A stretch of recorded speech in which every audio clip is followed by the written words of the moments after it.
DIY muna tayo guys sa paggawa ng pamain sa pangangawil ng tulingan.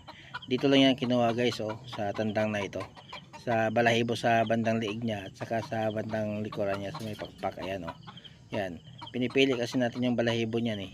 Sa paggawa ng traditional na pamain guys ay kukuha lang po tayo ng lollipop. Ayan, oh, gagamitin po natin yung stick niyan kasi may butas po yan.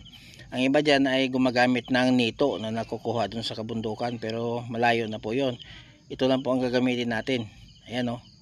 Ayan, ipunin lang po natin yung mga balahibo dyan, i-arrange lang po natin na maigi yan para magmumukha siyang hipon kapag nabasa.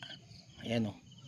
Ito po yung traditional na ginagamit ng mga sinauna na mga pamain.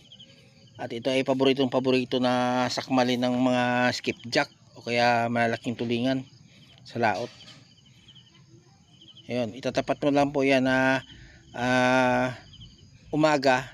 Lalabas kasi yung tulingan kapag umaga, lulutang sila kasi mahinginain yan mga alas 5 na madaling araw. So mapapansin mo yan, makikita mo yan sila na naglalaro sa tubig. So tatalian na po natin yan ng kulay itim na sinulid, kasi ang kulay itim ay attractive po yan sa tulingan kapag inilublob mo sa tubig, kasi ang karamihan sa mga kinakain nila ay medyo may kulay makukulay.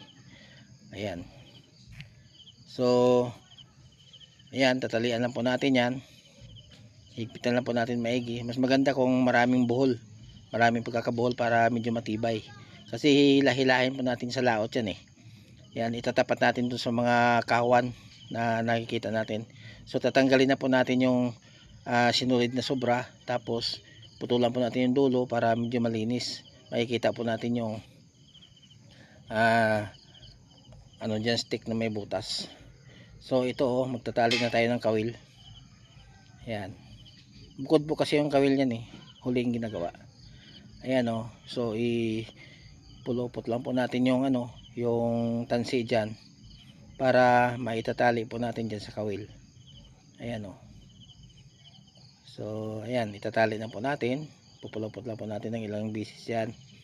Pagkatapos nyan ay hilahin na po natin yung pinakadulo ng tansi para humigpit po yan. Ayan, oh. Yun. So kung mahigpit na, alisin po natin yung mga labis-labis dyan gaya nito. Ayan, gugupitin na po yan. Tapos isusuot na po natin yan doon sa ginawa nating pamain ng balahibo. Ayan, oh. Yun, hanapin na po natin yung dyan, yung stick na nilagay natin kanina, yung stick ng tawag dito, lollipop. Then para maitago natin yung kawil. Ayan.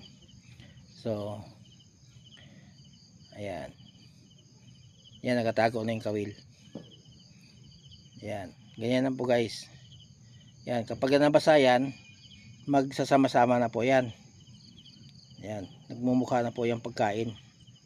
Kaya napakadali lang po lokohin ng kaya maswerte ka daw kapag nagkaroon ka ng manok na bulik, kasi napakinabangan mo yung tapang niya, yung katawan niya, at napakinabangan mo pa yung balahibo niya, nagagawang pamain. So ganyan guys, oh, yan. Yan, malinis na. So subukan na po natin na ilublob sa tubig yan. Ayan, oh. Tingnan nyo.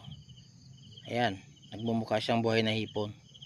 Ayan, paborito po yun ng mga tulingan sa laot. Ayan. So guys, kung may time kayo, pasuyo naman ako ng like and share at pa-subscribe na rin sa aking YouTube channel. Maraming salamat sa inyo guys, at God bless po sa inyo lahat. Bye bye.